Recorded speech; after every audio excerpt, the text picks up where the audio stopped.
Hey everybody, welcome back to the channel.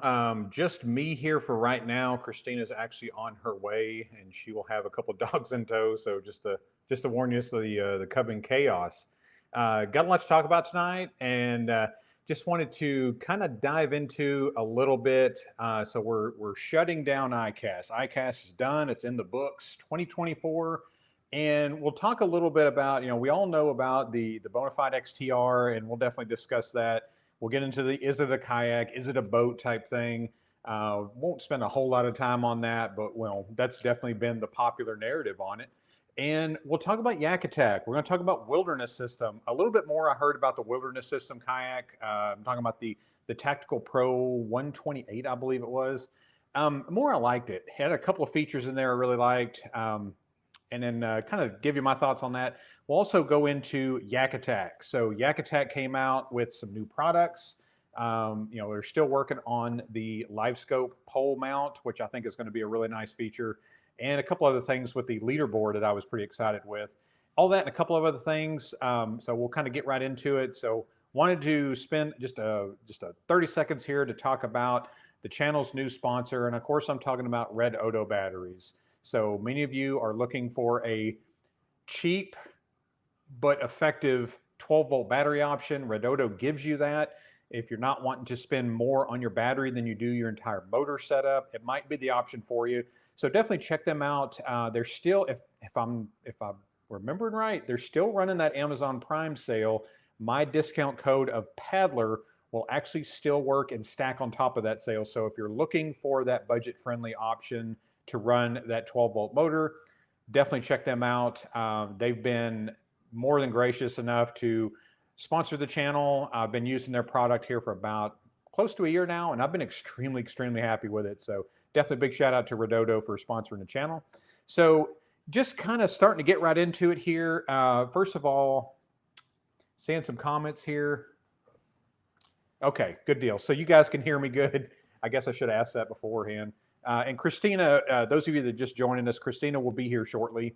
But kind of getting into, again, jumping out, the roundup of Icast 24. So I've looked at a lot of your postings on Facebook. Also, if you don't follow me on Facebook, please do so. I do some different stuff on there than you see on the YouTube channel, of course. And also, if you're watching me on YouTube or Facebook, but you prefer to get your podcast on Spotify, on Amazon, on Apple, just know that we are on those platforms as well. The new name of the podcast is Destination Kayak. I tried to keep it somewhat simple there, and I've got some episodes already uploaded on there, and we'll continue to do so as we move forward. So the 2024 roundup is, a lot of you know a lot about, the Bonafide XTR.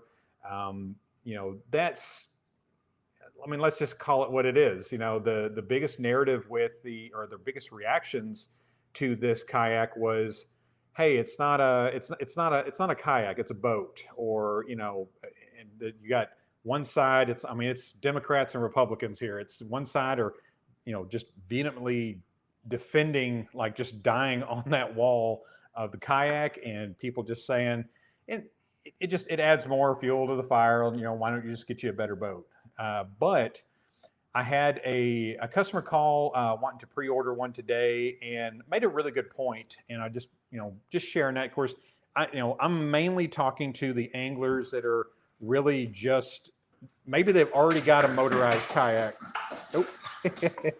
Maybe they've already got a motorized kayak. Maybe they've already got the fish finder, the sonar mounts, and they're looking for maybe that better platform. This customer in particular has an older Canoe, a Canoe Frontier 12, and he already had all this. He already had the XI3 of the GPS, and it was just time for him to upgrade. And this one really spoke to him. So Chad Hoover and Gene Jensen, and I shared a video on the Facebook, which I really loved, because it wasn't just us talking faces, talking about this kayak and talking about how great it is and how much of a game changer it is. And I believe it will be, but it'll look a little bit different. It's a very niche kayak. It's designed for a specific angler. And in my opinion, it's not only designed for your tournament anglers. It's designed for maybe a kayak that you wanted to run both motors on, maybe a kayak that you wanted to run a tandem, take a kid, take a grandson, take a son, a daughter, granddaughter with you. You can do that. And you've seen the videos that Chad and Gene Jensen have done where those are two full-grown men on that kayak, and really, again, that's them two. That's Chad standing on the bow of it. That's motors, batteries, everything. So I'm excited for it, and I can be excited, and you can be excited for this product. And that's the discussion I got into with on Facebook, saying, hey, the hate on this has been, or not hate. Hate's a pretty strong word. Just the division on it was kind of eye-opening to me personally. You can like this platform and you can like the new things coming out and it not be the right thing for you. That's kind of where I'm at. It's not the right thing for me. I don't need a huge kayak. Me and Christina, we fish out of our own platforms. Me personally, I love the PWR 129 from Bonafide Kayak. I love the Jackson that I have for rivers and creeks. I've kind of got dialed into what I like and what I don't need or what I don't like. But I kind of think, people have to kind of, in my opinion, take a step back. There is some need, in my opinion, for a more throw and go friendly kayak. And that's coming. And we're going to get into that here because this was another big part of Icast that I really feel like really has not been talked about by anybody, or I shouldn't say anybody. Paul and Jeff, who were guests on the show, Aggressively Average Anglers, did some video content.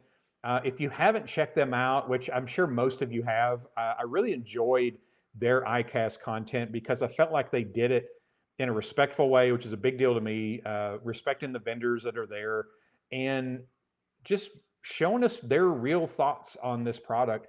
And the one thing that I will say is, I want to get into the inflatables part of it here in a little bit. Inflatables being the future, I think I've always said that I see the industry getting to a point where you start seeing a step back into that lighter throw and go, whether you're on lakes or rivers, it'll get to a point where you've got the niche stuff, but about 75% of people are just saying, whoa, I need something lighter. Maybe you live in an apartment or a big city and you want to take some trips and do some fishing trip. That's where I see the inflatables market really, really taking a step forward. And I saw that at Icast personally. So, many people know about the NRS series, the CUDA, the Pike, Wilderness Systems coming out with their Attack, which I think looks phenomenal. And Newport. So Newport Vessels actually came out with an inflatable craft and their Newport motor, something you can even run that NT 300, which is basically the NK 300 without all the cords and steering, just your typical, twist throttle. And that is something that I am looking forward to seeing. And when I'm saying inflatable, I'm talking about quality inflatable. Obviously, there's plenty of inflatables out there where I would call middle of the road or lower quality. And those are the ones that I would be more fearful of, busting, losing air and things like that. But that's something that I would definitely look for moving forward is the future of inflatables and quality inflatables. And in this case with Newports, you're looking at inflatables. They're meant to be motorized, which I think is great. I've been on a couple of these. I know Chris Funk here he's done some really nice videos on the NRS CUDA, and I believe his wife Angie is in the Pike Pro. I'm really excited to see the future of that market there, and I think a lot of other people are too. Southeast Georgia kayak bass fishing. So everybody, welcome Christina. She made it in a little late, but she had some errands to run here. Had some dogs to take care of. I think everybody heard. My bad. Yeah, Sorry. everybody heard. No, everybody heard Rex barreling in here like a. All right, so Walton, I think that the XTR is going to be a great option for that 300 plus guy that is wanting to get into kayak fishing. I agree. Personally, I think there's a lot of good options, and a lot of kayak anglers are going to look like me. They're going to be big, they're going to be tall or just heavy, and yeah, maybe focusing a little bit too much on stability, in my opinion. That's a conversation I have on the daily in the in the store and online here, and specifically just stability over everything. And I would like to see, because what happens is people who aren't into it, they're so scared of dumping the kayak, is they focus so much on stability and not enough on performance.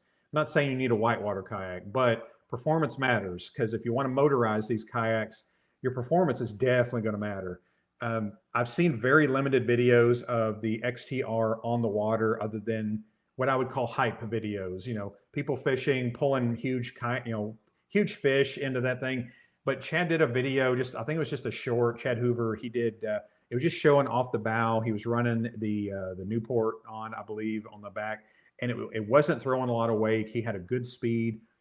And I'm just going to be honest with you, the first video I do on this kayak, other than my initial walkthrough, just of the features on it, is going to be paddling. I know that sounds ridiculous, but to me, is the first thing I did with the PWR 129. Paddling a kayak is going to tell you a lot about how efficient that is going to be on the water with a motor. If it paddles like a barge, and I'm not expecting it to paddle like a big open water touring kayak, but I'm going to know pretty quick if this thing is if I'm just dreading paddling that thing around.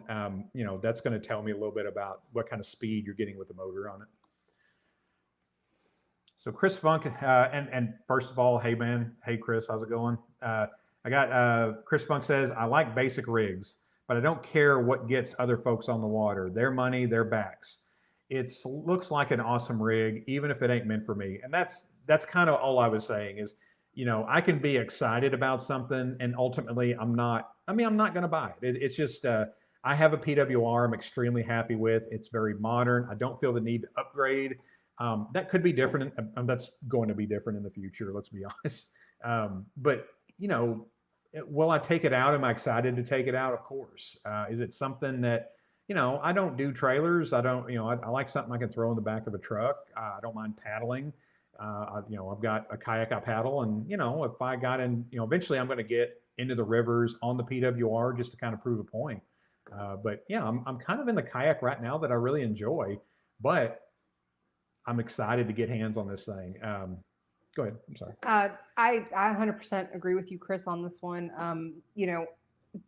He says this a lot. There is a butt for every seat. I may not say butt, but and it's one of those things that the reason that I like actually going to the store and working, I always tell him to clock me in, but I don't work there. I'm excited when people find something that they're excited about, something that's going to get them out on the water. Yeah. And I think the XTR definitely has its specific niche. Is it for everyone?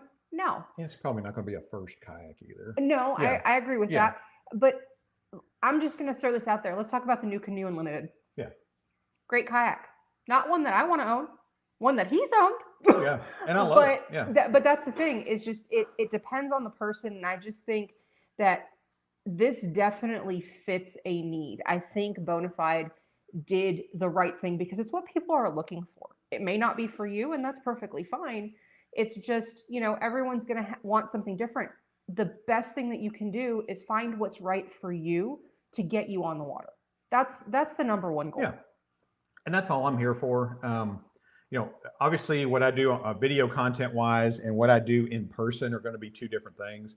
And I did see I did respond to a couple of comments over on Wendell Fishing's channel from the live stream, put out a new video where we kind of talked about, what's out there in the industry and what I call, best and worst kayaks ever made, which, we're definitely not here to slam anyone's kayaks that they're in.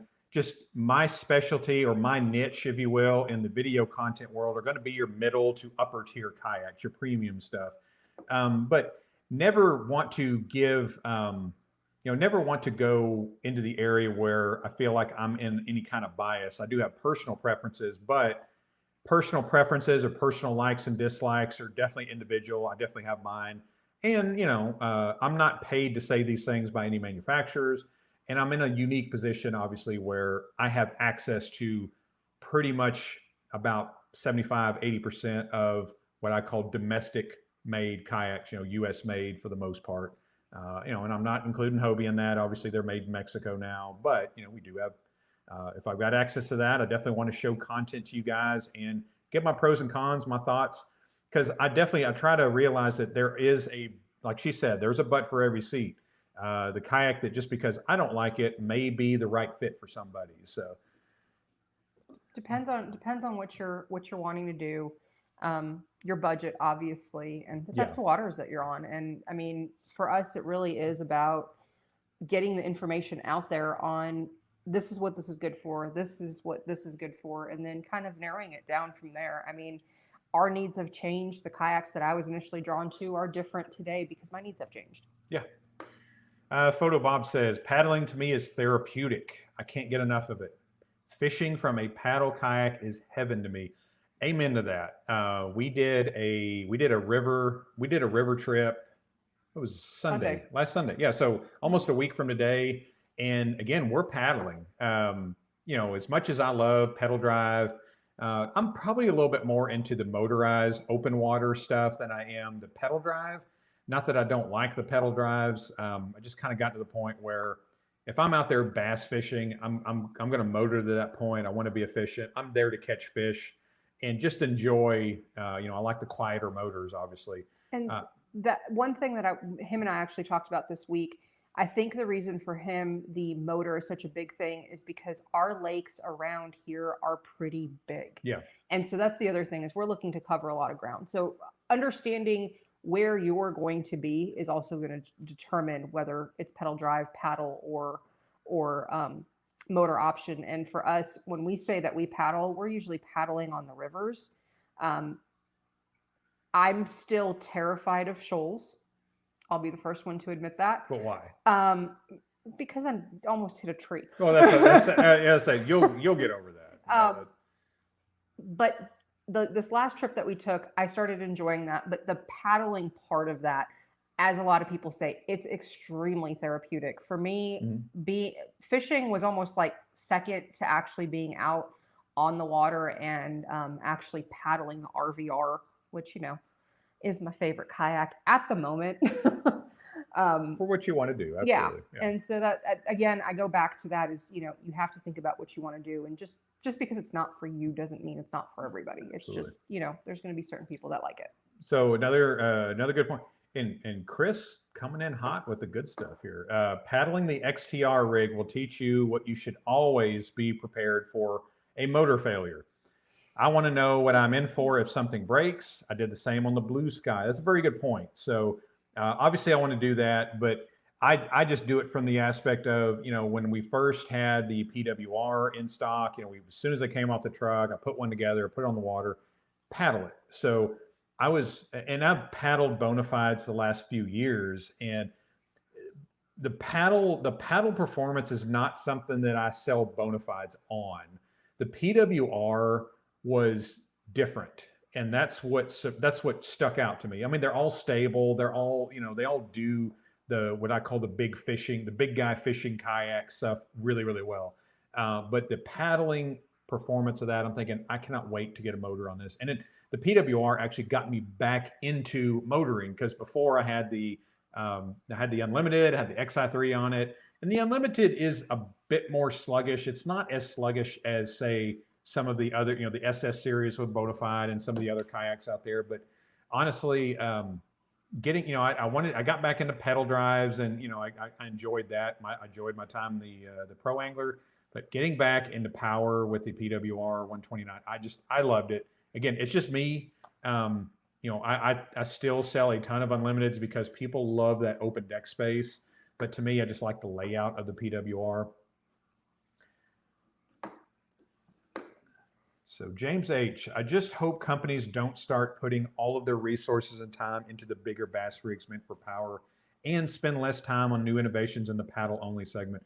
I agree, but one thing I will caution, and again, we're talking about Icast here overall.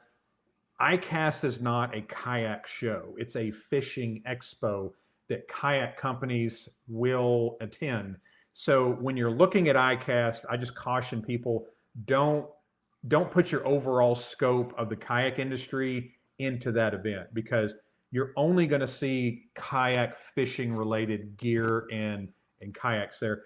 Obviously, the XTR, that's something that needs to be unveiled at Icast, but also Icast is kind of early in the year. It's the middle of the year, and a lot of your companies are going to wait until later fall to unveil a lot of these newer paddling or pedal drive kayaks for the most part. And that's meant to help out the retailers. Obviously, now people seeing this XTR, they may have something else on order. They may be canceling that order because they want that XTR, and there's nothing wrong with that, obviously, but there's some really good options out there. And I always caution people, be careful with going to that next big thing or that new shiny toy. That's why I wanted to talk about this. We did the surprise pop-up live stream in the middle of the week, right when they unveiled this thing, and there's a lot of excitement. Now that things have kind of calmed down a little bit, there's not as much chatter online. Now we can kind of break things down and talk about it. That new shiny toy has kind of lost some of the shine. You're still excited for it, but you're starting to think, well, I've slept on it a couple of times. Is this the right thing for me? And that's the right way to be. You could be excited about it. So Mitch says, I have so many options where I live, from the Great Lakes to smaller lakes and rivers. I live the land of lakes in Ontario. I have so many lakes. I need more than one type of kayak. And honestly, that's kind of the way we are. Obviously not to your level in Canada. You guys are throwing away smallmouth that we're mounting on the mantle. So we have rivers, we have streams, we have lakes, multi-state lakes, and we're just blessed here in this area in North Arkansas. But definitely, I feel that, and we're the same way. She's got the RVR. I've got a Jackson that I take on rivers, and obviously we don't mind taking that out on a lake. But we have her lake kayak. She's got her Hobie Lynx. I've got the PWR in there, and I'll tow her around in the Lynx. But obviously, I never see us both going motorized. But I mean, you never know, obviously. But yeah, she's just. At heart, I'm kind of a purist, but I'm not taking the PWR or the motorized kayak out for the enjoyment of kayaking. I'm taking it out to catch fish and cover a lot of ground. So, because fishing got me into kayaking, not the other way around. And everybody's kind of got their own little avenue that brought them into kayaks. Me, it was fishing. Her, it was paddle boards and being out on the water. So we kind of have different backgrounds and what brought us into it. And that's kind of where our core still is, if that makes sense. Matt, I want to get to your question, but I have to. I'm taking over real quick. There is RVR love out here. So Robert Brown said the RVR is dope regardless of your size. Bobby said the RVR is a dream to paddle for sure. And Uncle David Outdoors, we work with this guy. I second that, Bobby Hogan. So I just want to throw out there the RVR. I've got my RVR gang today. We joke all the time. He's got a tripper gang between him and one of the other guys. Me and David, we're in RVR, so we're the RVR gang. Where did that go? What'd you do? What'd you do? There you go. There you go. Go to Matt. All right, so Matt has two questions. We might actually answer the second one first because we just talked about it. Your two questions are you seeing many tournament anglers starting to run two motors? And also, do you see people buying two kayaks now as you have a heavy kayak and a lighter one for skinny water? That second question we'll answer first. From my perspective, yes and no. I think it depends on somebody's budget. If somebody has the budget, then yeah, we do see them buying two kayaks. We definitely did that. So, and real quick, so when someone walks into the store, the first question we're asking them is what kind of water, what kind of water are you floating? And if they say, I'm talking about lakes and rivers, obviously, if someone says both, there's still a primary use. And especially when I'm talking about you're in there, you're buying a quality kayak. What is your primary use? Obviously, nobody does everything exactly split down the middle. There's a passion, or like I said, a core. My core is rivers. So I love being on the river. She's kind of getting there. I mean, you're getting scenery. We saw eagles. We saw, Otters, cottonmouth. Oh, it just everything. And to me, a river paddle fishing kayak is where it's at.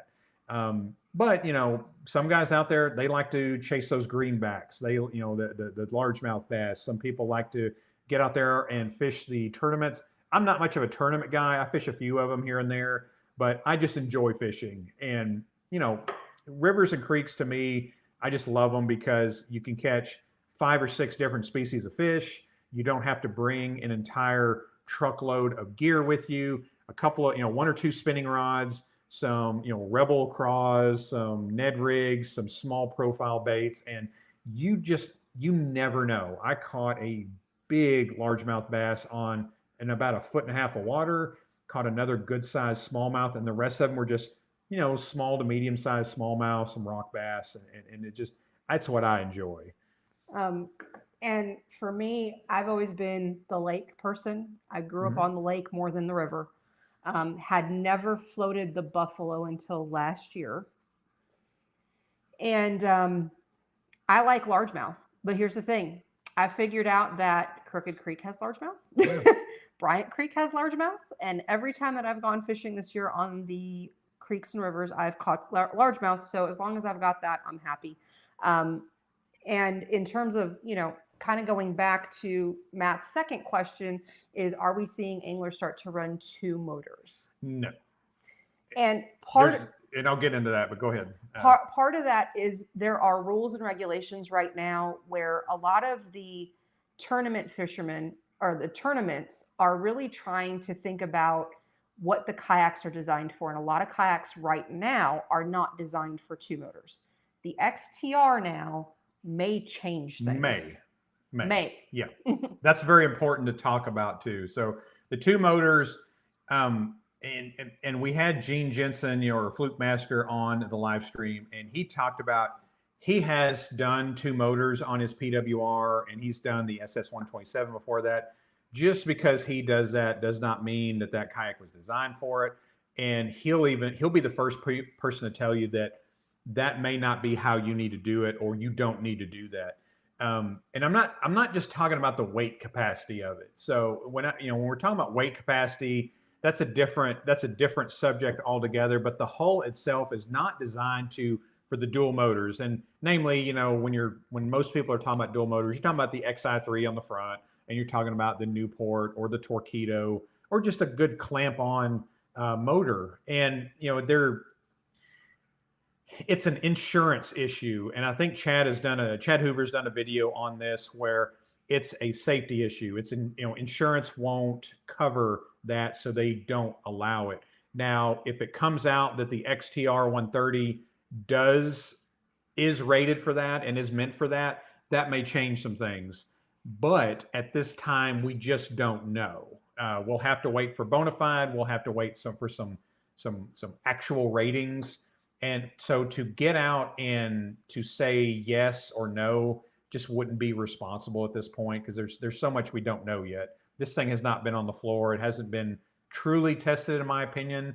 And again, I'm looking forward to doing that. But I would say on the 2 motors, stay tuned on that. And I promise you, if the XTR is not, I promise you somebody's going to be doing that really, really quickly. Because what does that do? That sells more kayaks because there's not as many that do that. Sells more motors. Everybody wins on that. So to say that somebody's not already working on that, because the XTR has been in the design stages for 2, maybe 3 years. So think about where we were 2 or 3 years ago. That's kind of, it'll run behind just a little bit. The home runs are typically ones that maybe thought of something that nobody else did, or thought of something that is really, really big right now. That's another one. And I thought this was really funny. And that's thank you for saying that. New Canoe was actually at Icast, and the U10 was their boat there, which is weird because the U10 had we got our first U10s late winter, didn't we? Mm-hmm. So it wasn't really a new boat, but I feel like that boat kind of got passed over by the big motor craze. Not that you can't motorize this. The U10 is a very, very underrated kayak. But what I tell people is, don't get the U10 thinking you're going to outfit it up like the 12.5 foot Unlimited. If you want to do motors and graphs and all that, you can, but you may like the 12.5 footer. The U10 though, it's more of an 11-foot kayak because it's 10 foot 10 inches long. It's not going to track very well, and it's not meant to. So if you're wanting to go rivers and creeks, you can really maneuver it some tight spaces. You can turn it really quickly because not a very good tracking boat can be a benefit in certain situations. And I felt like that's where that kayak specifically really, really shines. If you're in big open water, get you a rudder on it. New Canoe sells some good options. They're not the cheapest things in the world, but they are worth it. I've seen their products, their foot control steering. They've even got the one with the hand lever on the side for the rudder, and it's really good. The people have been really, really happy with it. Chris says, I just like water and fish. Big uns, little uns, fresh, salt, moving, still, deep, shallow, point me to it and let me go. That's kind of where we're at. And I really think too that John with Creek Fishing Adventures, I think that's why he's one of our favorite content creators. Is it's just a dude that just gets out and fishes some creeks and rivers, wade fishing. He does a little bit more kayaks now here in the last year or so. But if you haven't checked his channel out, also, he's really big in the space. I'm sure most of you are aware of him, but that's kind of where my passion is. You know, rock bass, sunfish, the occasional smallmouth, largemouth. I like those bodies of water where you're going to catch a lot. I would rather do that all day long than spend 8 to 12 hours chasing after a couple of fish. Not that I don't like that, but you know, that's something that I'm really, really passionate about. James H, man, I'm sorry, I just kind of looked over that. Thank you so much for the donation there, but I appreciate you. Mike says, I would love to see inflatable fishing kayak made with raft type material that will handle rocks in skinny water and hold a big guy. Honestly, they already make that. Now that may not be the craft that you're wanting, but NRS. So this is what I mean by quality inflatables, and I don't mean bad quality on the other side, but when you're worried about rocks and fish hooks and maybe fish spine, to me, you know, these aren't made like your pool rafts are. You know, you just blow them up with your mouth and get on them, and you know they're going to be popped by the end of the year. The NRS, they make whitewater products. They make a whitewater raft that goes down the Colorado River and the Grand Canyon. It's made with a PVC material on the inside and the outside. So it's kind of double coated around a nylon fabric, which keeps it very, very lightweight. And they also use what they call drop stitch technology. So it's a much stronger material. It's going to hold more air. And that's where that stuff is. Now, am I saying that you can never poke a hole in it? No. But Chris has done some videos on that. Jeff Little has also done an extensive amount of videos on the NRS series. He had to take a hammer to a hook to get it in through there just to show how to repair it. And the repair process is pretty neat. And again, I'm not trying to shout out Chris here just because he's in here, but Chris did some really good content on the NRS inflatables where he actually punctured. There's 3 chambers of inflation. There is the side chambers or the pontoons. If you're familiar with Hobie product, it's very much like the iTrack. You got your middle chamber and your 2 pontoon chambers on the edges. But he deflated one just to see, and he was able to paddle it around with him with gear on there with one of those pops. So you're not just stranded, but you have the patch kits that come with the inflatable just in case, and it's super easy to do. So if you haven't checked out Chris's videos, it's Chris Funk, the feral one on YouTube, and he definitely, yeah, I'm there. But you know, again, Chris is a good friend, but he does great content. So if it was somebody else doing that, I would also do that. And I'm definitely in the space where I like shouting out people that do quality content. And if you haven't checked out Chris's channel, please do so. Especially if you are curious about inflatables, because he's kind of done several different things with that NRS pike, as opposed to me where I've paddled it around a little bit on the lake and then done a walkthrough talking about the different features on it. Yes. So Stephen here, Creek Life is awesome. Yeah, because he was with us on that float. I mean, you're talking about 94-degree heat in the south, which is it's just different, and cool water flow, spring fed, and water flowing. Now, we just had some torrential downpours here this a week. couple of days after the float, actually. Tuesday or Wednesday. Yeah. Wednesday. Okay. Wednesday. Yeah, you're right. But if you follow us on Facebook, again, just Bearded Paddler, we posted some pictures of a local nursing home that has had several feet of water inside of it. They did evacuate anybody, everybody got out safely, but they lost everything. So, that's one thing I always kind of saying, when we're talking about Icast and, these big, large kayaks and, these are ridiculous, this and that's ridiculous. There's some people out there with some real problems. And then I'm sitting there thinking, we're talking about how big a kayak is that we're not going to buy. So I always, it definitely kind of gave some perspective for me personally here. Christopher Blanco, I hope I'm saying that right, Chris. Regardless of if the XTR is a fit or not for some, I appreciate the desire for these companies to innovate and be bold. 100%. Because let's be honest, guys, if nobody buys this kayak or any kayak that's being designed like this, they're not going to make it. They're not going to continue to make it. Your dollars are what drives the market. It's not us on YouTube. It's not people sitting in a desk at these companies. It's you. Are you going to buy it? And I'm not talking about volume, but niche. So if you got the big tournament anglers, and if the XTR is sitting out there and people are still buying the pro anglers and they're still buying the autopilots and they're, that they're going to go back to the drawing board. They're going to keep pushing the envelope because to me, and just again, this is just my opinion here, if you're stagnant in this market, you are going to get left behind. And some of those companies, I'm not going to say has gotten left behind, but they may be lagging a little bit. But again, and I'm talking about the U.S. market, obviously. I'm talking about your Jacksons. I'm talking about Bonafide, Native, all of these companies like that. Hobie, New Canoe. Well, Hobie, Hobie's gone Latin, but I don't. And let me just say this on Hobie. I don't say they're made in Mexico, which they are. I don't say that there's no real difference in their quality. I just think they need to do a couple of things differently. They need to get on the ball with parts because a lot of moving parts on these expensive kayaks, you need to be able to replace those parts.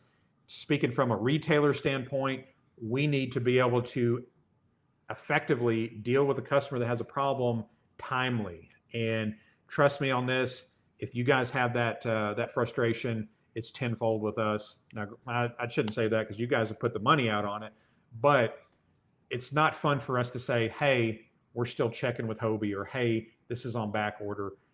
We've been selling a lot of the H-Rail Lynx kits. So the Hobie Lynx, they have an H-Rail kit on it. Those have been on back order for a while. We are going to be getting them, but it's been pushed back a little bit. A lot. Yeah, well, a lot.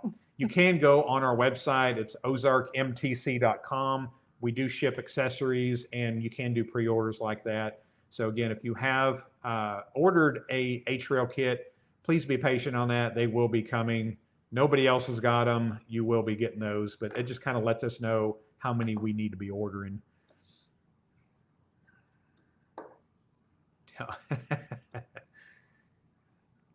Awesome. Yeah, Mike, don't leave. Don't leave. But bookmark Chris. I know he'll appreciate it. Samuel Denton says, I just wanted to say thank you. Your videos have really helped me define what I want in a kayak. Icast was interesting.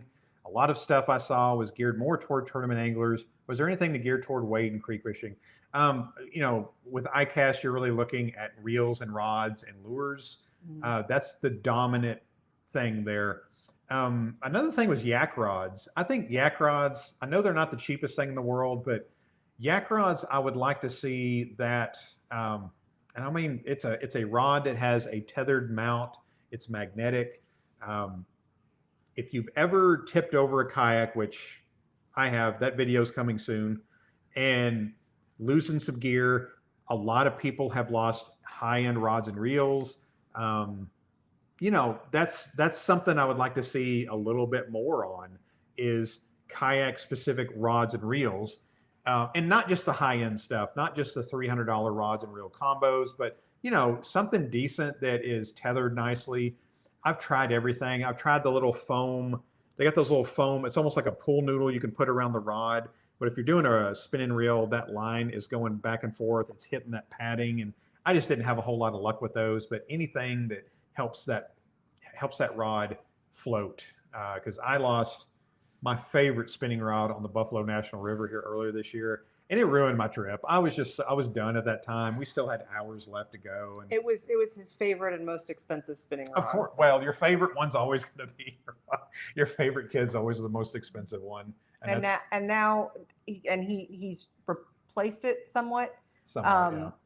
So I told him, I was like, he can't lose this one. Nope, and I won't. Big shout out to John with Creek Fishing Adventures for steering me the right direction. Just got a new spinning rod and reel combo, and really looking forward. It's the Shimano Marital 2500 series, and then I paired it with a St. Croix Triumph, I believe it was. And Creek Fishing rods and reels, I'm not saying they're all cheap, but getting a top end rod, I was really happy with the price difference between that and getting a high end baitcaster reel combo. Speaking of which, should we be concerned because that rod is currently sitting in a room with 5 dogs? Oh yes, please, please. Thank you. That's why she's a real one. Newport low pro batteries. I did see that. So Newport, again, they do the motors, and that's the reason I'm so high on Newport. Yes, they're almost exactly like Torqeedo, but the fact that you can run your own battery or save a little bit money on the batteries. I like the low pro profile, especially with that. I don't know if you saw the same stuff that we were looking at was the inflatable craft with the big swivel seat, the padded swivel seat. Oh man, the ability to sit under that seat, that was great. That was really great.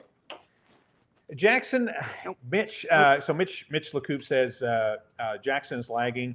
I agree. I think Jackson definitely. You don't want to do too much too quickly, and I'm a Jackson guy at heart, but I'll be the first to say that they do need to change some stuff. And then what I mean by that is, I would like to see them listen to their dealers and listen to their pro staff, and just take feedback. Not that we know everything, but we're the boots on the ground. We know what people are saying about this stuff. But I've always been a big fan of Jackson because with Jacksons, in my opinion, you get maximum stability, which most people want, but you still get performance with those stable craft. They're not just stable over everything and don't care about performance. That kayak company was founded by whitewater paddlers. So I think those roots have always been there. I'd like to see them do a little bit more of what I call volume boats, boats that are not over $1,000 and that people are going to buy for husband and wife or recreational paddling and not just whitewater and big fishing kayaks. So this is, and Daniel, I was going to get into that here next, actually. So that's a good segue. The wilderness boat at Icast was a beast too. And it was. I was not the biggest fan I was not the biggest fan of this kayak when I saw it, to be honest with you. The more I learned about it, the more I started to like it a little bit. I still don't like the price of it. It's $21.99, I believe. It's either $21.99 or $22.99. But to me, that's too close to the XTR. The XTR is a different class, just in features. But the Wilderness is at $2,200. That kayak, and then this is just my opinion. When we do sell Wilderness Systems kayaks, but to me, that kayak just looks different at $19.99. Just throwing it out there. You could have done a few things to just really make it at that point. But I love their open deck concept. I love, it didn't seem to flex very much, but again, I don't know that from experience. I love the fact that you have, it looks weird, but you've got the bow mount motor at an angle. There's a reason for that. It allows you to use that hatch while having the motor up on the kayak. And they've also got the rigging inside the kayak to pull the unlock lever on the XI3 and pull the motor up on the kayak from your seated position. So you're not having to climb up on the bow of the boat to do that. So big props to them for thinking of that from the factory. To me, it looked a lot like an Ascend 130X at first, 133X at first.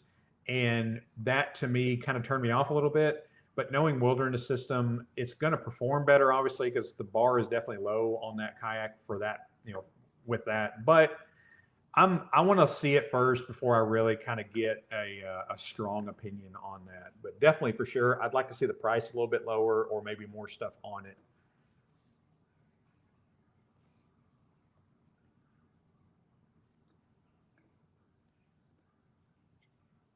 Oh man, what's going on? There we go. What's going on, Jay? Not sure if y'all touched on this yet, but power pole and Newport vessel dropping 48. I've heard about it. I really haven't seen that, and I've purposely not looked at a lot of Icast stuff here on the late stages of it. I watched. It was Aggressively Average Anglers. They showed the Newport vessel inflatable, and I'm sitting there thinking, why is nobody talking about this? Why are not more people? That was nice. I don't know the price of that. I haven't researched that a ton, but and Fluke Master, hey man, what's going on? So Gene Jensen says my biggest concern with the Wilderness kayak is the cheap wire and fuse. 100%. I hope that was just for the prototype. With my experience, it will overheat in no time. So obviously, yeah, and for the price, again, when you're talking about over $2,000 for a non-pedal drive kayak, yeah, I would like to see a different gauge wiring and a beefier. I know they said they had a 60 amp fuse, and honestly, Gene, I didn't see the actual fuse block. They just kind of talked about it. Yeah, and the one that comes with the Wilderness, or not the Bonafide motorization kit, I really like that. I'm so used to doing the New Canoe, and it's like a little brick. It's like a really small brick that goes on the inline fuse. But the one that comes with the Bonafide one, and I've bought those personally on like Amazon too. They're not terribly expensive. So like you said, the fuse, you don't have to have a huge investment to go with a decent quality on that stuff. So I absolutely agree with that.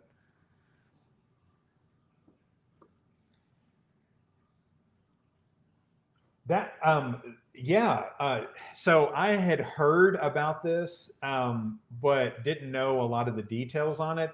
Now, one thing that I saw Hans talk about on, I think it was Jeff Little's video, they didn't say price, but they did say, they kind of gave a disclaimer. It was a premium price to manufacture. That to me, if I'm running the XTR, I'm only running that foot steering system on it. And that's just me personally. You're getting a premium top of the line kayak ready to be motored. Why would you go a cheaper route on that? But if this thing, if this thing's go, into the clouds with the price, I get it. But roller bearings and a motorcycle foot peg style. So that allows you to be in a higher seating position and still not have to worry about the angle of the foot pegs, which I thought I really liked that system. I'm really looking forward to seeing more about that. And it may not be super complicated, but it's needed. I love the fact that is retrofitted. You can put that on an old SS series. You can put that on anything else. The RVR, if you got a Torpedo on the back of it, 100%. The Newport and Flycraft were sweet. The Light Skiff Air was one of that seriously made my heart go pity pat. Yeah, and Chris, I think that's something you're going to see a lot more. I've talked about throw and go. I think the industry is going to get to a point. There's only so heavy you can go without really seriously going into trailering, and we're kind of getting into that as far as with the XTR goes. But there's not a lot of options out there. So a lot of people here locally do the used jet ski trailers. They'll repurpose them. They'll, things that have sealed hubs that you can actually go into the water with. But there's not, I'd like to see more options out there for kayak trailers. Nobody wants to get a big bass boat trailer to lower in a kayak. Nobody wants to spend more money on their kayak trailer than they do. Most people don't want to spend more on their kayak trailer than they do their kayak and their gear. But, the On the Waters Innovations trailers, the Yakima trailers, even the Malone trailers. I've seen them. I've seen people do some really crazy stuff with them, and they're definitely a good option. But even the cheap trailers, when you really start adding stuff to it, can really send that price north of what you're hauling with it. So I think we'll get back to you when the two of us carry that thing around. well, again, I'm not gonna own it. I say that in a year or two, I could be very well in that talking about how I ended up at this. But yeah, and before he gets to that, we know that there's probably going to be a pretty funny video of us slapping each other with paddles. Oh on yeah, that thing. yeah. We're gonna get in a tandem, and we're obviously gonna have our PFDs on because we're gonna get in the water. And we'll try not to get a divorce because divorce boats and all. Yeah, that's the good thing about being in fishing, and specifically kayak fishing, is we can't afford a divorce. That's true. That's true. That's accurate. Ramel Labrador, again, I hope I'm saying that right. $19.99 for the Newport NS-130 inflatable. Thank you for that.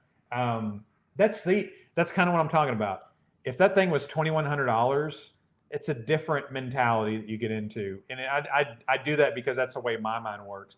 $19.99, I'm sitting there thinking, it's below $2,000. $2,099, I'm sitting there thinking that's just too much, and it's we're talking about $100.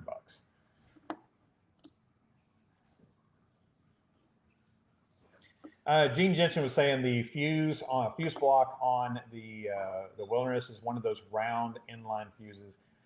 I hate hearing that, but I know even the people that are getting those Ascends, they're upgrading them to six gauge wiring from the 8 gauge and doing all that. And to me, on those boats specifically, you're getting in. You're talking about premium kayak.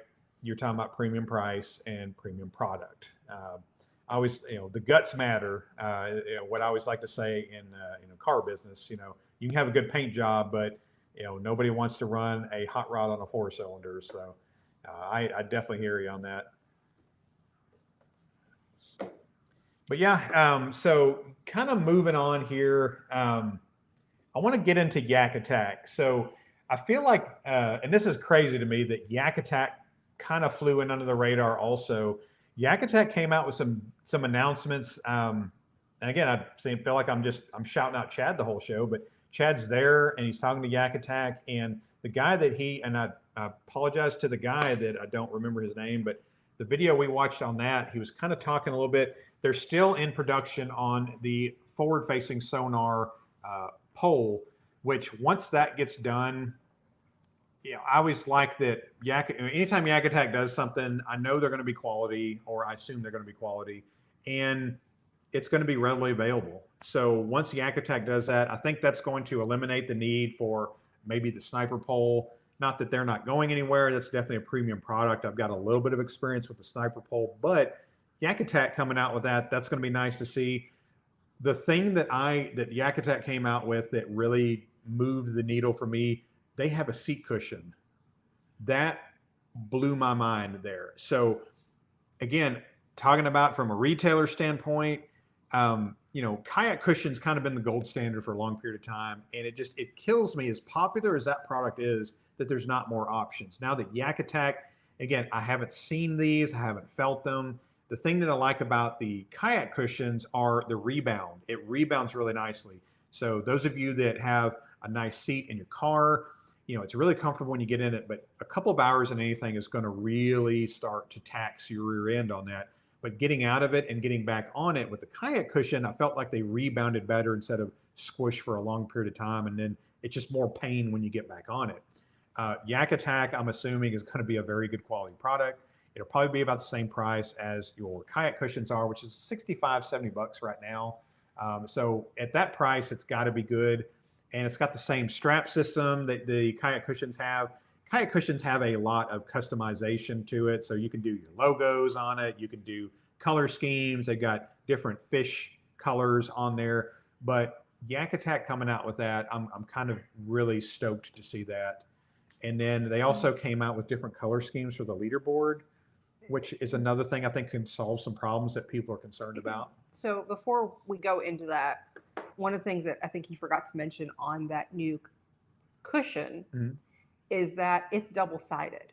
That's right. And it's softer on one side and harder on the other. And I thought that was really interesting because him and I didn't know for a little while that the kayak cushions actually have different like firmness. And we got some in the other day and we're like, wait, why do these feel nicer than the other ones do? And we found out that it was a different firmness. And so I think that's a really good idea. I'd like to see how that works in practice. Yeah, same here. And honestly, I can get on the Yak Attack cushion and still prefer the kayak cushion. I don't know that that'll be the fact, but because I love kayak cushion, but I love it because for lack of a better option. Oh, so Gene said the quality of the Yak Attack cushion was way better than the kayak cushion, and the padding. Oh, the padding looked like it would last for a long time and not absorb water. That's another good point. So, yeah, that's the product that I saw in the video, and I stood up maybe a little bit. I'm like, okay, yes. The little belt clip adapter. I don't carry a gun with me necessarily on the water, but carrying that little knife, carrying anything you can clip to it, it's a cheap add-on to the Blackpack Pro. A lot of you that have been running that little mesh pouch on the inside of your lids to the Blackpack Pro, Yak Attack is coming out with that. Yak Attack is one of those just genius companies, and it's crazy because, in my opinion, Yak Attack has a monopoly on the kayak accessory market. I know you've got Yak Gadget, but to me, Yak Gadget and Yak Attack are two completely different companies, as to where Yak Gadget, for the most part, focuses on mounting options like motor mounts and things like that. And Yak Attack does genius things like this, the Track Pack Combo, the Blackpack Pro, which I always joke, milk crates and DIY stuff is great. There's nothing wrong with it. I always joke that all roads lead to the Blackpack Pro. It really, in my opinion, it's one of the best. It is the best evolution in kayak accessories, because those, if any of you have any experience with the previous generation of the Blackpack, it just wasn't there. It was okay. It was all some of us had. And to me, honestly, if they still sold that same Blackpack, I would probably just say, hey, some PVC pipe and a milk crate is going to be just fine. The Blackpack Pro is a little different. If you like to take it to the next level as far as customizing it and putting, mounting stuff to it, having the mounting points already on there, having the Omni hooks to run really in different sizes, 13 by 13 all the way up to the 16 by 16. And I actually think that Yak Attack themselves were surprised by the popularity of the 16 by 16. I know I was thinking the 13 by 16 was going to be the best seller by far, but the 16, I've run the 16 by 16 for over a year, and it is amazing. And I rarely use all the space I have, but the fact that I've got it, I don't know, that just does something for me personally. I'm just going to talk about this real quick. So these little track packs, can we talk about the colors? Oh yeah. I mean, they went from black. They've got the gray now. They've got the orange, which is really cool. And somebody mentioned on here that they're really excited about the leaderboard in the sand color. They are doing a phenomenal job of changing it up. And I'm going to be the first one to tell you, when I chose the gray, I was thinking of two things. I was thinking of my camo RVR, and I was thinking of my blue Lynx, and I wanted something to match both. Oh, yeah. And that's why I went with the gray. So I love the fact that they're doing different colors, because it makes it different and a little more unique. And it's not just a style thing. It's, with the leaderboard too, changing the colors on that. There may be a color that speaks to you personally, obviously, but the color contrast, we all know Catch says the yellow and the black. I like the contrast between those two colors. The orange and the black, I'm going to be honest with you, I really don't have a lot of issues with it. I've kind of put them both in glare. Is there a little bit more glare on the leaderboard? Yes. But is it a game changer or deal breaker to me? No. We both own the catch board. We both have the ID holders. So we're already $60 deep in catch. And that's why I said on the video we did, if you've already got that setup, you're fine for now. If you don't have either setup and you're looking to get into it, the leaderboard might be a little bit better value as far as what is on it or what's included on it. And it's Yak Attack, so you know they're going to make a whole ton of stuff out there for it. I love the fact that they came out with the card holders, 2 card holders standard in the package for the leaderboard. So if you're doing multiple tournaments, online tournaments or locals, that's fine. I don't like to, just playing, picky, ungrateful person here. I would have liked to have seen them on the side instead of on the end, because if you're going way back on that picture to get the tags in there, I would like to see them on the top side, but that's not a huge deal to me personally. You're overlooking the biggest feature here. Of course I am. It floats. Yeah. And again, that's so stupid that's such a big deal, but it is. He's lost one. Yeah. I have knocked mine off of my links twice, but it's tethered. Yep. And then when I flipped my RVR, I managed to see it because it was bright yellow, and I grabbed that and my paddle. Everything else went floating down the river. Yeah. But I managed to not lose my catch board, but we almost both lost our catch boards because they don't float. And I know you can put foam in it, you can glue it to it and all that, but to me that's more stuff to buy. But they're the same price.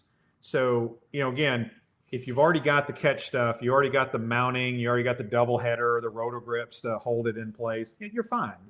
But if you've already got that, do I think the leaderboard is good enough to buy and then to buy the additional accessories just to hold it because they are different? Maybe not. But I like the options. I like that it's bigger. I like that it's got a deeper crevice to hold those fatter fish. I don't have that personal problem of catching fish that are too big for the catch board, so I'm good. But that's why I asked for those of you to that's why I asked a lot of you to submit your pictures of because I see them all the time on Facebook, those huge fat fish that are spilling over. They got a gut hanging over the side, the bottom of it. They got that back. You can't even see the board. Some of these pictures that they were sent to us, and those are going to look better on the catch. And having that wider board, I think is going to be easier to hold them on. On the leaderboard. Yeah, the leaderboard. I do like that part of it for sure.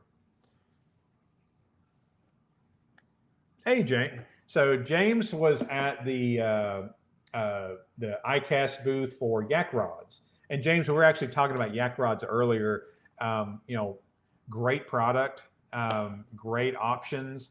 And I was just saying also, I'd like to see them maybe, and they might, and again, I get kind of in my own little bubble sometimes and don't get out of it a little bit, but I'd like to see them maybe go, some, good, better, best options, and they may already there. I know they're pricey, but everyone I've talked to that's used those are just 100% behind the quality of those.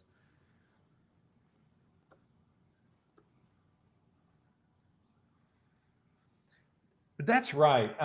And I was trying to remember that too. The Isle Flywater Skiff was the other cool rig. 12 foot 6 inches, 49 pounds, and $16.95. An easy rig with motor if needed. Do I think that's the future of the industry and it's going to turn it over on its heel? No, but that is such a big niche that I think needs to be filled. There's a lot of lower cost options out there, and then they're okay. And I'm talking about like Advanced Elements and things like that. But there are some what I call middle. You're going to have your premiums, you're going to have your really good budget friendly stuff. That middle ground, the quality in the middle ground is phenomenal. And I'm not trying to tell people that $1,700 is a drop in the bucket, but when you're talking about a high quality craft, and to take on rivers, to take on lakes, to motor, to do all kinds of stuff for guys, that is the answer to, in my opinion, someone that doesn't want a 200-pound kayak. heavy kayaks are nothing new. Blue Sky has, this was the same discussion that we had when the Blue Sky Angler came out. And don't forget, Hobie had a Pro Angler 17T, a tandem Pro Angler kayak, which the whole weight was over 200 pounds and fully rigged on the water. You're talking about well over 250 pounds. It was great, but it was a very niche kayak. So niche kayaks are nothing new to the industry. This is nothing, we're not scratching a surface. We're not doing something that's never been done before, but big boat capability in that kind of platform is somewhat new. So the big difference and what I would say to people, and I try not to say it very much, but people that are saying, why not buy a boat?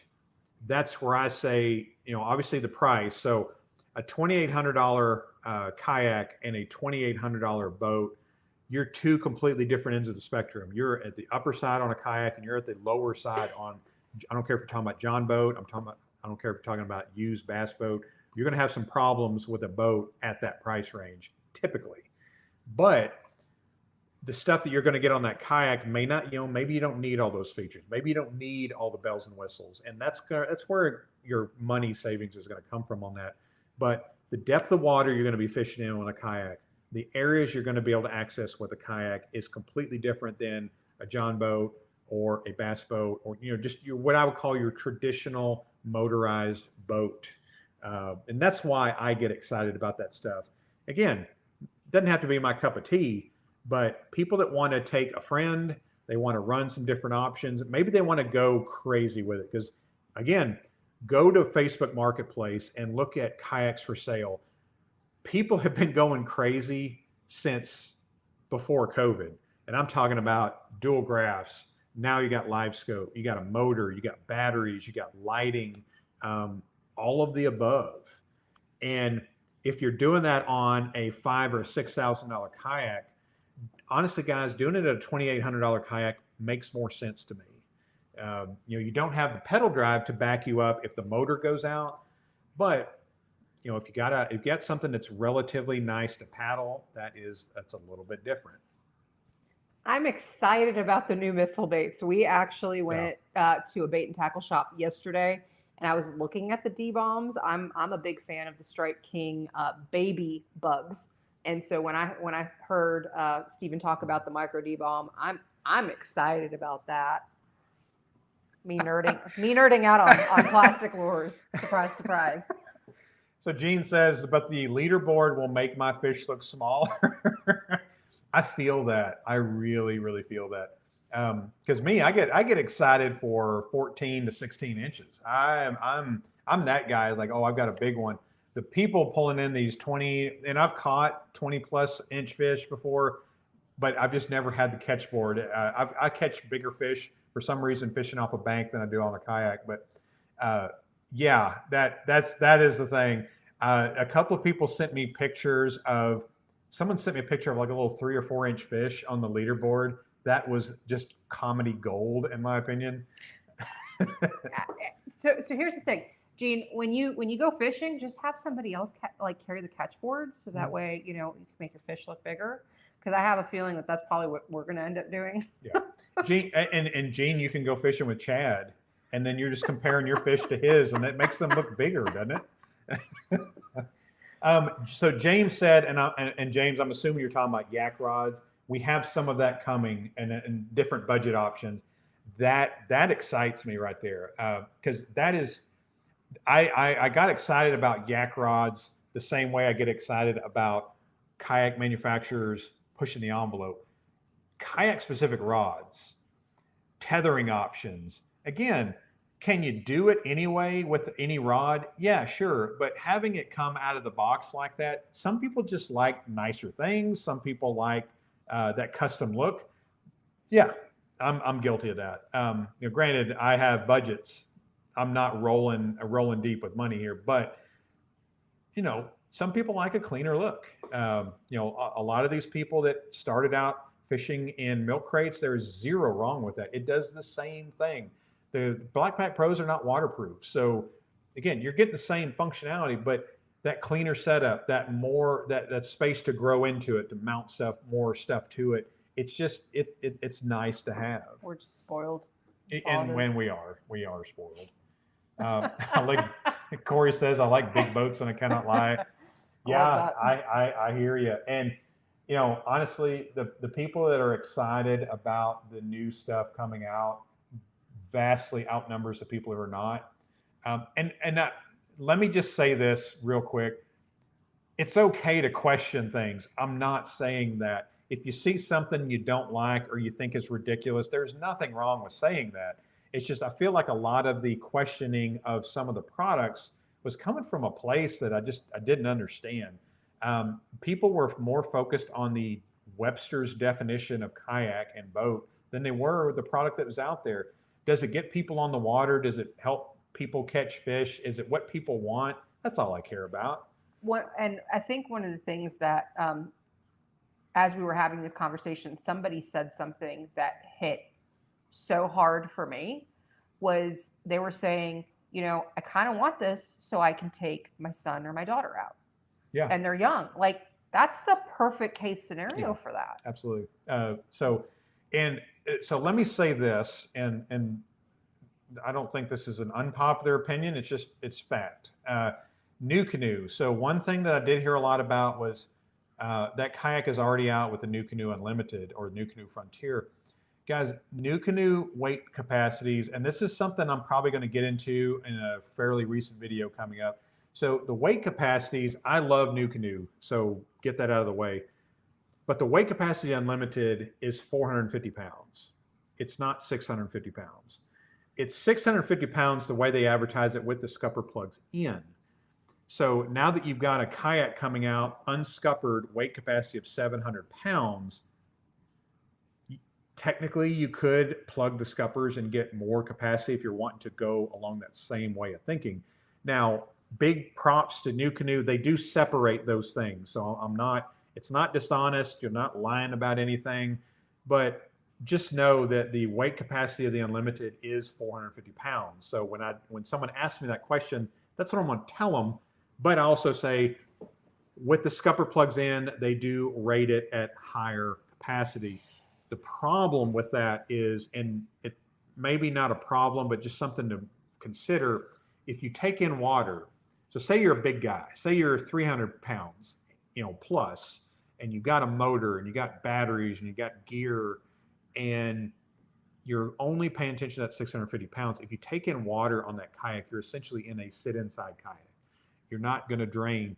If you pull that plug and you're over that 450 pounds, that water is going to come in. It doesn't mean it's going to sink, but you better bring a scupper, a bilge pump or a sponge with you, or just a coffee can to get that water out of there. So I just, there are differences. There are differences between what is coming out and the weight capacity with it. I think even the Wilderness System kayak is 600 pounds. Again, Wilderness figures their capacity differently, and some of them we just never know. I know there's some guesstimates going on. I know there's some different ratings, but my personal opinion, the way that Bonafide and Native and Old Town does, it's the right way to do it. Usable weight capacity. They do put that on their website. It is something that we tell people at the store. And to me, I really would like to see them push for a standardized process, but it's not a legal thing. So you're never going to quite see it. Nobody's ever going to tell people that their kayak holds less than somebody else because competition. So just know that the Bonafide, again, you are still taking the whole weight off of that 700 pounds. So again, know that, but you're talking about a better weight capacity than what is out there currently too. So Photo Bob says, I have had 2 bass boats and they are absolute money pits. Gas and maintenance and repairs, it's never ending. Tornado threw mine in a tree and I don't miss it. Kayaks for the I want to talk about tornadoes real quick. Yeah, I know exactly where you're going. So with we had a couple come in and they had 2 Aspires by Wilderness. Yeah, Wilderness Systems Aspire 105. And They had some other kayaks, and they actually showed us pictures. So one of them did not survive the tornado. Just put that out there. Yeah. The second one, however, and they both were kind of crushed from up top. The first one cracked, like it just cracked in half, and it just kind of was what it was. But the second one actually bounced back, had some cracks that he was able to repair. Yeah. And now we're waiting to find out if we got all the cracks because they were a little bit difficult to see.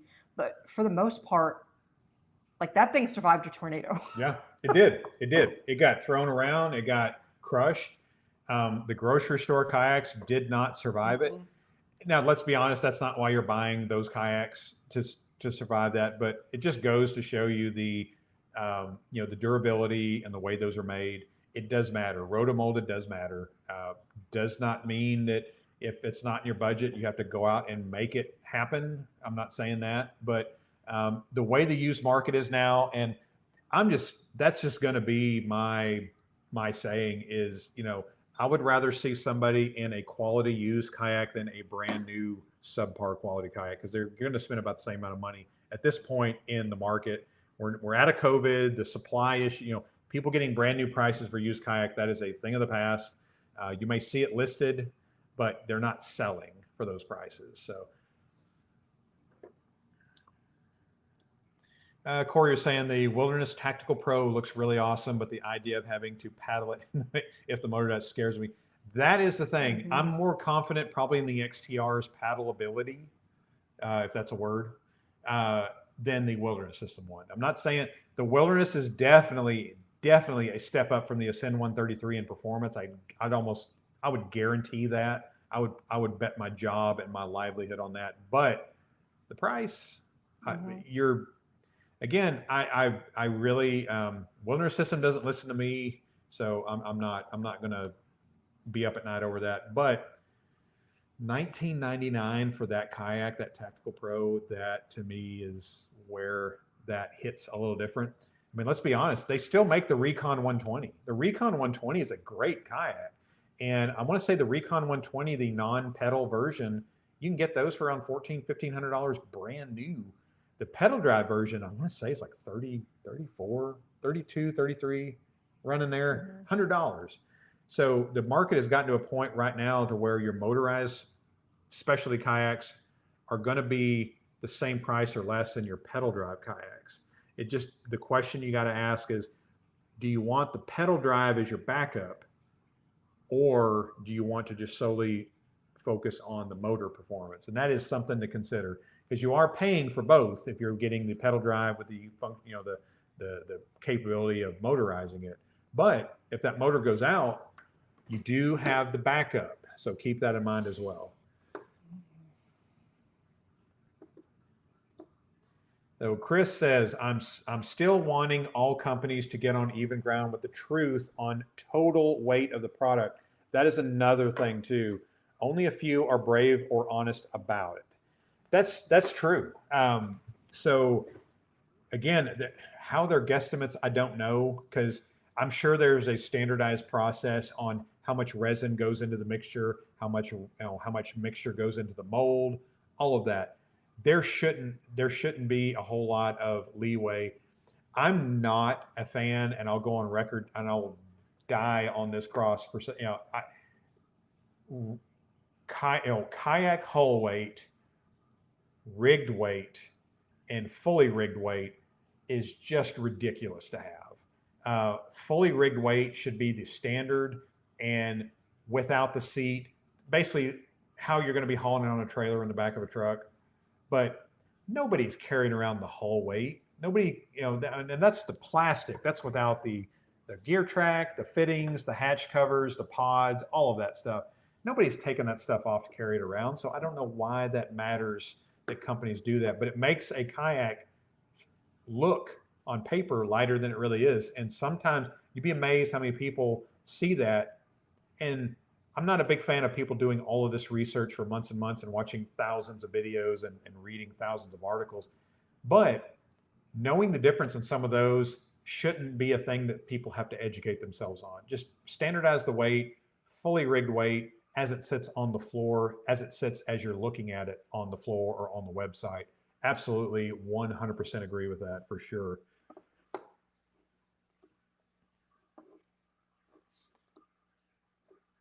I'm getting distracted by you getting ready to order pizza there. Sorry. We got a I'm hungry kidding. got Yeah. a hungry kiddo. So Yakety Mac, I love that. I love that name, by the way. The issue with used market is it's a cash upfront transaction. Buying new has other options that can allow someone to buy and pay over time. I agree. I agree. You know, that is something to consider. So again, you know, I'm not trying to push people into new over used if it's not in the budget. But what you're saying, I absolutely 100% agree with that. It's just, you know, with, and when I guess what I mean by what I said earlier was, so if I see it too many times where somebody buys a kayak. I'm just going to say grocery store or farm supply store here, but they're buying those kayaks with the intention of turning them into something different than they're intended on being. It's very much like the woman or man picking the significant other with the hopes of changing them. Women do that more than men do. But gonna throw that out there. I did not say that. Hashtag do not cancel Bearded Paddler here. But You can cancel me. but but that's what I mean by that is if you're buying a kayak with the purpose of putting a frame seat or an elevated seat on what's not intended on that, putting outriggers on a kayak that doesn't paddle well anyway, I want you first and foremost. 99.9% of you are never going to buy a kayak from me directly, but my purpose is to get you information I want you to enjoy kayak. I want more people in the kayak space. I want more people to enjoy it. And I don't want somebody to get a kayak and hate it and think that all kayaks are like that. So, you know, that's why I know, you know, Chad came on the live stream and he was saying that he's a big fan of what gets people on the water quicker. And I agree with that to an extent, but I'm a fan of what gets somebody on the water and keeps them there for a longer period of time. So sometimes that's what I mean by your budget. So your budget, if it's $1,000 today, for $1,000 going to buy you a quality kayak. But if it's $500 today, just waiting a month and adding $150 or $200 to that budget is going to get you in a quality. It's going to get you into a different tier of kayak just with that $150. If you walk in our store, you'll see I've got everything kind of organized by price. So that does a lot of things. It obviously shows people, you know, the budget friendly stuff up front, but it shows what you can do with 100, you know, you can get a frame seat, you can get more options, more storage, all of that. Smallies keep people on the water. I will agree with that. I'm going to throw in that largemouth do the same. I'm one of those weird people that if you give me a largemouth versus a smallmouth, I slightly prefer those largemouth. I'm smallie. But see, I love largemouth. To me, though, largemouth are more finicky and they're a little bit more of a challenge. Smallmouth, though, they hate you. They hate you. They're so true. mean and aggressive, and they're bigger than like your sunfish are. And man, yes. If I don't want to get skunked, 100%. Yeah. I'll throw out whatever is going to bite that day. So this, Michael S., and first and foremost, Michael, thank you for coming by. I appreciate you coming on these. So Michael said, got really lucky on my used SS127 for $950 with some extras too. And that's another thing you see on the used market. You know, and I'm going to say for one I really want for me, going to use the SS127 for granddaughter, I'm assuming. So that's the thing. You know, starting out with a good, and now when I say good used, you still don't have to spend $1,000. You can find some really good stuff around that $500, $600 range and used. And if it's rotomolded, that you don't have to be so picky on a little bit of wear and tear or some rash on it too. So that's why I'm a big fan of those. So Mitch says, my wife wishes I would buy. My wife wishes I would buy a lower price. Yeah, I think that's most people in this room. I'll be the first one to say when he sent me to OMTC before he worked there, I just kind of looked at him. I was like, "Are we really spending this much on kayaks?" Yeah. But so full disclosure, before I worked at the store, what where were we going to look for our original kayaks? We were looking for anywhere that had them at that point. Yeah, COVID. It was COVID. It was COVID. We actually didn't even know I didn't know OMTC existed, and he sent me in one day, and I kind of looked at him and I'm like, "Are we really spending this much money on kayaks?" And I was on board. I went cheaper because it was for me. I had no problem with him spending the money, but I had problems with me spending it on me. But our intended uses were different. And then I think he has had to push me every single kicking and screaming. Every single time I see something that I like, he literally does have to push me kicking and screaming. Who owns more kayaks right now? I do. Okay. Sort of. No, you do. You do. But if he sits there and tells me, "Hey, I want the Pro Angler," I'm like, "Okay, let's do it." But for me, I can't. I don't know. And again, she's in it, and it's easier for me, obviously. But what I always tell people is, bring your wife with you. So we get so many times where we get somebody very excited when they see all the features and all the benefits and stuff. When they go home, and I'm imagining this, I'm assuming, but it's hilarious to me. Imagining this guy coming home, the wife, the wife's in there asking how his day was. He goes, "Babe, I just saw this amazing kayak." And now hear me out. It's a fishing kayak. It's got this frame seat. It's got all this stuff. And they don't remember everything that they saw on it, but they're just kind of going over what I call the highlights of it. And he's telling his wife about a plastic boat he saw that cost $2,000, $1,500, or $1,000, and she has no idea what he's talking about. So he's like, "So let me say this: you're wanting to spend $1,000 on a plastic boat when we can go to the grocery store and spend $300?" So sometimes, even if your wife's not into it, sometimes just showing her some of the stuff on here, having her sit, because let's be honest with you, and I'm not trying to gloss over. There's women in kayak fishing and they're doing the thing, but typically, your significant other that is not into it, it's kind of harder to tell them at home. Bringing them to it, showing them the colors and the comfortable seat is usually enough to get them hooked. But that was what got me hooked. I didn't know some of the options that were out there when we got our kayaks first. We got them just a recreational float, and we enjoyed them. They were good quality kayaks. Hers was the Perception Pescador 10. Mine was the Wilderness Ride 115, which I still wish I had. But the frame seats, the swivel seats, the weight capacities, the wide open deck space, the ability to motorize, the pedal drives, the insanity that is out there right now of options. It's, because every year you're having multiple options come into the market, and you're not having options leave. More options come to the table every year than they leave the table.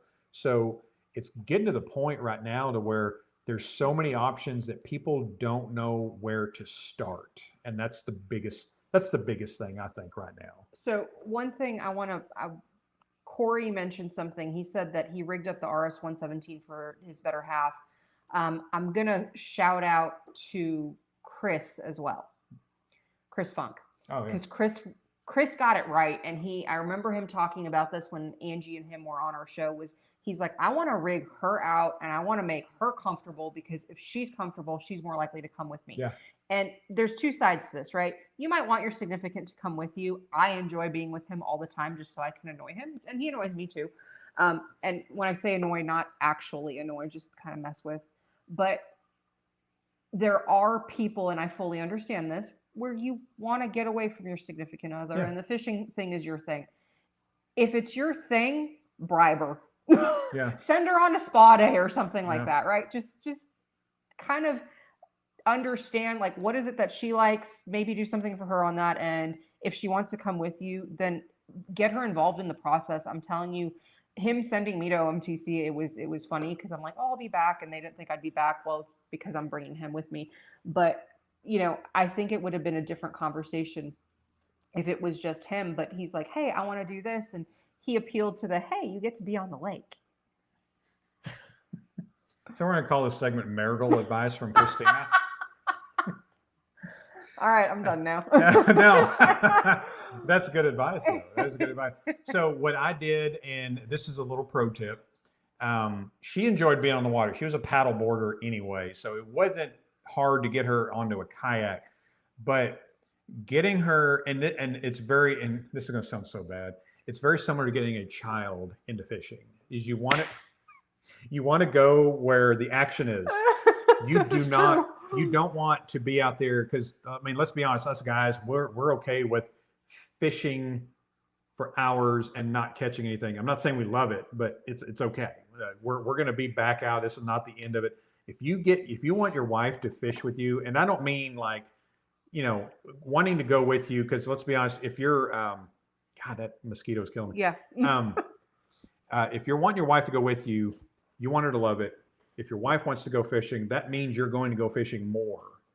So it was getting her to catch fish, putting her on the largemouth, putting her on, getting her on the creek and the river and reel, and if they like it, they're going to pick it up. If they pick it up, they're going to start thinking and like that would be a good area, that little pocket, that little area where the current is kind of going by and that little calm, unbothered, the laydowns.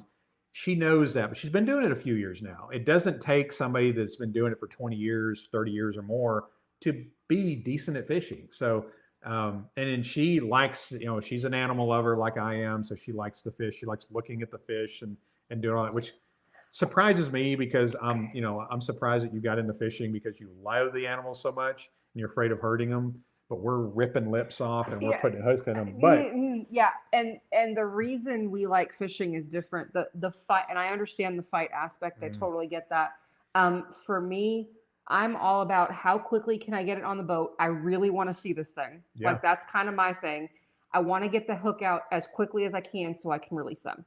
And this week I lost 2 fish right at the boat because my line came off of my lovely little hook.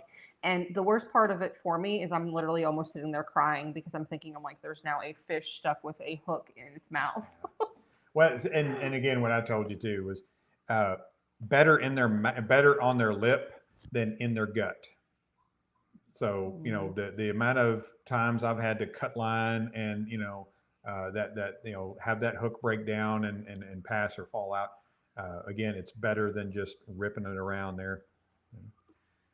So Michael says, my other half is deathly afraid of the water, will not even consider getting on a kayak. That's why I'm going to get my granddaughter to get into it with me. Might even be able to get my daughter. And again, some people have that fear. I get it. If her favorite thing to do would be rock climbing or scaling up, I wouldn't say I'm deathly afraid of heights, but it's just not my thing. I'm not built for upper altitude there. And, it's just like, okay, do you, and I'll stay home or I'll fish or whatever. But yeah, it's usually that common ground. It doesn't have to be fishing, but having them out there on the water, having them out in nature, knowing, and not being so moody. I get a little moody when I'm losing, I get hung up or I'm losing a lure, I get my brand new jackhammer or get my brand new Evo and I just launch it the first time and I didn't check my not good, get it out of your system. Twice. My first 2 Evo jackhammers were, I launched it and I was excited. So this is a $9 chatterbait as opposed to a $19 jackhammer. So I'm excited about this. I'm slinging it. And it just kept going and just kept going. And it was when I was doing the on the water Old Town Sportsman 120 video and I was fishing too. So I just launched that thing and I just watched it go and I got it aggravated me. So I was like, okay. And so I tied another one up, tied it up. And then second cast, Not where I can go get it. I'm talking about on land, up over like I'm launching this thing, and yeah. So I'm frustrated, and sometimes it's always bad when you're frustrated and somebody's asking you a question or needing you to teach them something, and I'm too mad at my own stupidity to. That also brings up a good point. When people ask about why does it cost so much? Well, it's because we do stupid things sometimes. Yeah. And you don't have to spend the kind of money that some people spend on fishing, but you're going if you like it. I have cheap rods that I use. I have cheap baits that I use, but I prefer my nicer rod and reel setups. There are some comfort features to it, and it's very similar to kayak. A lot of people will buy a cheaper kayak to see if they'll like it, and I get that. But ultimately, I do something thinking I'm going to like it, so I tend to like going on the quality side of it too. So, see, C. Joe says a bad day of fishing still beats a good day at work. I mean, I agree. I love my job. I love what I do, but again, I was thinking of it today at work, and it's a little slower this time of year, and I'm thinking about being on the water. So, absolutely. Go ahead. Oh, yeah. See, and Chris, I have not. I think my most expensive lure that I have ever bought was the jackhammers, which I bought. I've put enough of them in Lake Norfolk to justify retiring from fishing altogether. But yeah, $65 bull shad. I cried a little. I feel that. I feel that hard. One thing I'm going to throw out there, we're going to go back, I guess, to marriage advice. When we were, so Stephen Kendall and him, I knew, I'm like, okay, they can take a 4-hour float, turn it into a 12-hour float. I know this going into it, not news to me. And he's looking at me, he's like, why aren't you fishing? I'm like, because I want to save up my energy. Yeah. And one of the things that I found extremely relaxing, and I mean, it might be something that you can try as well, is I would kind of go ahead of them. So I would find somewhere to pull off, and I would sit in the water because I'm like notorious for overheating. It was 94 degrees. The water was super nice and cold, to the point where when you get in, you're actually cold. And so I just kind of sat on the bank, and I was playing with minnows that were, trying to eat my skin, which was fun. But and enjoyed the wildlife, enjoyed being in the water. I know Steven's son, he's come with us a number of times, and he can, this kid can fall asleep in a kayak. It's pretty impressive, but he enjoys like getting out and swimming. So if that's something that your significant other wants to do, then let them do that while you're fishing. That's another valid option. And I had to come to this comment. So big guy in a little boat just commented, I have a $500 rod and reel setup to cast a $3 lure. If that doesn't explain fishing in general, that's the best explanation I can give to somebody saying, help it make sense to me, and I can't. That's the kind of stuff I'm saying. It's like, because I have a Shimano, I had the Corrado DC bait caster. That is my favorite. And again, not because I don't have problems with backlashes. It's casting that thing into the wind like nothing else, and that's why I like it. And then pairing it with a St. Croix, Mojo bass rod, that's my favorite setup. But I'm doing it to throw a $6 bag of rubber craws and Texas rig it to a cheap hook. I just think that's hilarious. I love Corey's comment here. My wife never stopped me from going fishing, but she never understood it until I brought her out with me. Now anchoring on the lake and reading is one of her favorite things to do. And that's the thing. Awesome. You found something that she enjoys, and she can be there with you. And that more power to you. I think that's awesome. If they choose to fish, great. If they don't, but they still want to be out there and they find something enjoyable, even better. Yeah. Hey, Corey, what's going on, buddy? I use a Mega Bass P5 rods with Shimano Bantam reel. I'm not too familiar with that setup, but I reached out to John with Creek Fishing Adventures on. I wanted to get a premium, just a really good creek and river setup. Just got those in the mail. I'm so excited about this. I'm more excited about this than I have probably any of my other lake setups. So I've got the Shimano Marital spinner in the 2500 series, the size, and then I've got the St. Croix Triumph rod in a 7-foot medium fast action. I am so excited to get that thing out, and I've gone primarily to braid. I know that's kind of a people have their own preferences. I love the sensitivity of braid, and I'll run like a little leader line on it. Whew, yeah. I believe it. But I've gotten to the point where we both appreciate the premium stuff because farther casting, smoother operation, longer lasting. I've gone through so many cheap rods and reels. I can't even stomach it. And would I've saved a little bit of money up front buying just a little bit of quality? Of course. And that's kind of why I like that stuff. And I'm a full believer in I don't need to spend it because he does, and I can just steal it from him. Well, yeah, but I'm going to make you do it. So I just bought an XI3 for my Slayer Max. Then I saw the XTR 130. So I haven't unboxed the motor. May just hold on to it for the XTR. This is another reason, and I'm going to go over this, and we'll kind of end this because we're at an hour 41. If you've been watching this the entire time, first of all, thank you. And second of all, what is wrong with you? I'm kidding, of course. I'm surprised we haven't lost them in the last like half an hour. I'm sure we've had some collateral damage here, but people jumping on and then jumping off, and I completely understand that. But yeah, this is a good point that the reason why people don't put, or companies, I'm saying, don't put everything in the Icast because it's in July. They've got dealers with inventory. And again, that matters to these manufacturers because that matters how much we're going to order for the next, the following year.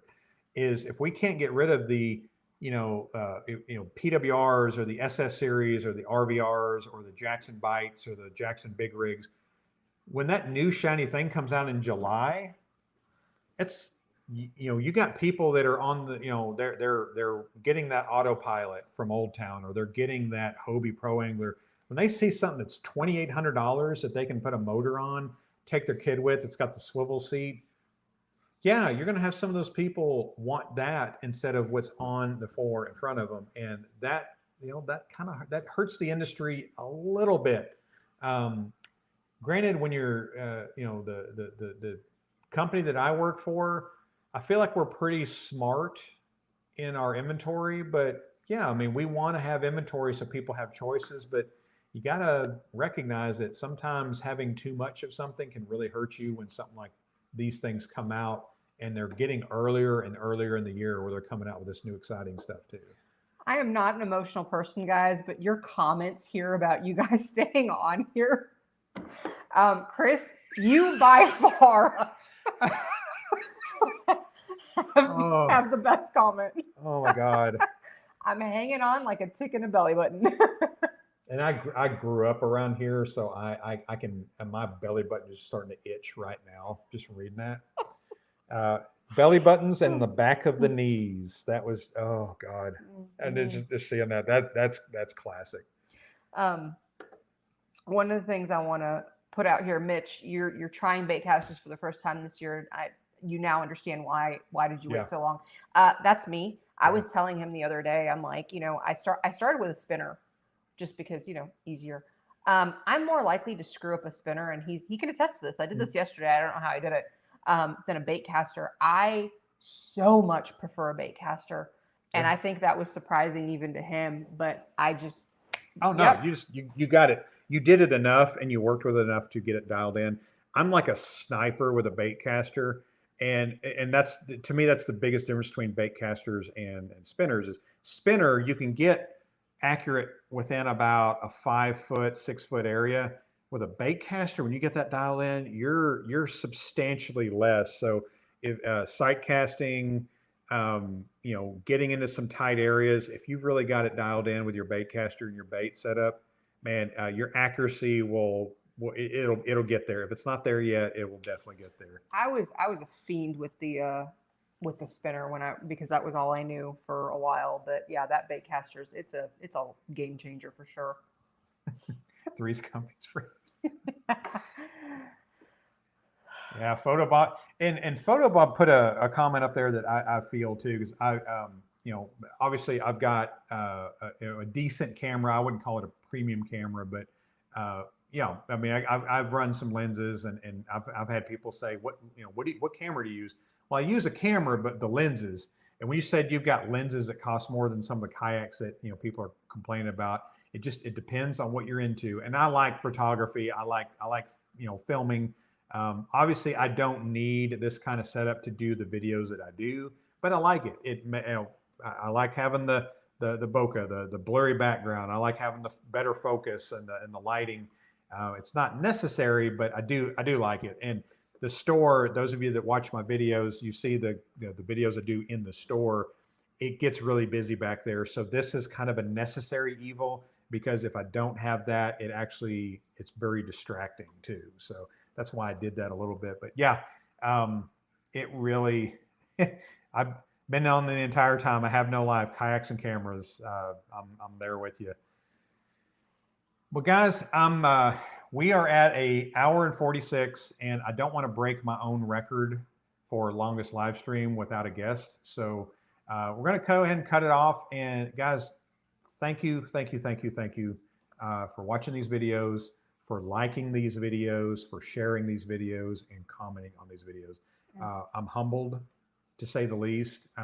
This year and a half has been it's not a roller coaster ride, because it's just been nothing but up. And that's because, I'd like to think I'm making content that you guys want to watch, but you guys are watching them, and you guys are hitting that like button and telling your friends about me. So I definitely appreciate that. I'm here to help. That's why I do this. I'm here to be a resource for information. I try to respond to all comments, but it gets harder and harder the more comments there are, obviously, now. But just know that, just because I don't respond to them, I am reading those, and I definitely appreciate the interaction. Those of you that I've gotten to know, had it not been for YouTube, again, that's a blessing. So thank you so much for the support. Hopefully that continues, and we definitely appreciate the feedback, because that's what makes us better. So anyways, if you haven't already, hit that like button on the video. If you listen to your podcast on different platforms, don't forget to give us a review on Apple, Spotify, and all that if you do that. And if you watch it here on Facebook and YouTube, hit that like button. It definitely helps out. Definitely appreciate that, guys. And without further ado, we'll go ahead and hop off here. I'm going to try to get some video content out for you here this week. And hopefully as soon as these hit the floor, I'm going to get out there on the water with this stuff and tell you what I really think, pros and cons, because again, there's pros and cons to everything out there. So anyways, guys, thank you so much for watching the videos, and we'll see you on the next one. Thanks, everybody.